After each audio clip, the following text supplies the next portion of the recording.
এই মুহূর্তে জেলার অন্যতম চাঞ্চল্যকর খবর উঠে আসছে মেমারি থানার অন্তর্গত দেবীপুর এলাকা থেকে।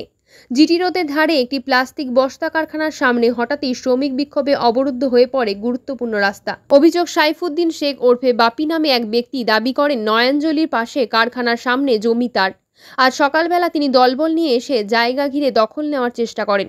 বাধা দেয় কারখানা কর্তৃপক্ষ। শুরু হয় উত্তপ্ত বাক্য বিনিময়, যা পরে হাতাহাতিতে গড়ায়।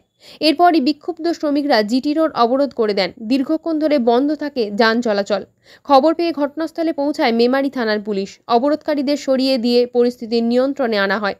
পুলিশ উভয় পক্ষকে জমির কাগজপত্র নিয়ে থানায় যোগাযোগের নির্দেশ দিয়েছেন। তবে এই ঘটনার মধ্যে সবচেয়ে উদ্বেগজনক ও নিন্দনীয় দিক, খবর সংগ্রহ করতে গিয়ে এক সাংবাদিক বাধার মুখে পড়েন। অভিযোগ, সাইফুদ্দিন শেখ তাকে ছবি তুলতে নিষেধ করেন ও তুইতকারি করে অপমানজনক আচরণও করেন। এমনকি পুলিশের সঙ্গে তর্কেও জড়িয়ে পড়েন তিনি। প্রশ্ন উঠছে, ঘটনা যাই হোক না কেন, সাংবাদিক তো কেবলমাত্র তার পেশাগত কর্তব্য পালন করছিলেন। তাকে অপমান করার অধিকার একজন ব্যক্তির কিভাবে হয়? একজন সাংবাদিককে থামানো মানে কি সত্যকে থামানোর চেষ্টা? বন্ধুরা, প্রশ্ন রাখলাম আপনাদের সামনে, উত্তরের অপেক্ষায় রইলাম। আমি কেন বন্ধ করবো? কিসের জন্য? আমি কেন তুলছি?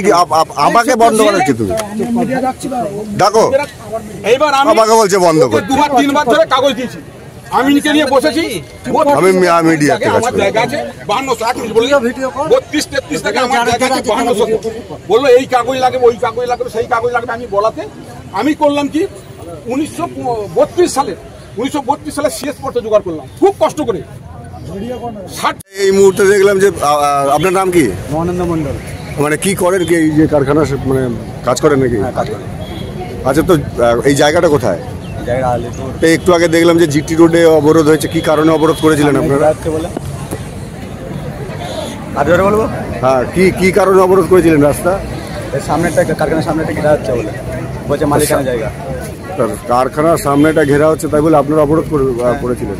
আপনারা কি মানে আপনারা কারখানার কি মানে কাজ করেন? কাজ করি। কতক্ষণ অবরোধ করেছিলেন? হ্যাঁ, মানে কে ঘিরছে জানেন? সৈয়দুদ্দিন। কি কারণে ঘিরছে কারখানা? বলছে ওর জায়গা। তা এটা তো মালিক পক্ষ দেখবে, তা আপনারা অবরোধ করলেন কেন? মালিক পক্ষ নেই, আমরা শ্রমিকরা বেরোটার কোথায় রাস্তা আছে, বেরোটার রাস্তা ছাড়ছে না তো। আচ্ছা, আমরা ঢুকবো বেরোবো সেই রাস্তাটা করি আমাদের। আচ্ছা, তাহলে আজকে দেখছি যে এই কারখানার সামনে আপনি ঘিরছেন, কি কারণে ঘিরছেন একটু বলতে পারবেন? কারণ মানে আমার এখানে 32-33 দাগে জায়গা আছে, 1600 বস্তা কারখানার সামনেটা। আচ্ছা, পিডাব্লিউর জায়গা বাদে আমার জায়গা।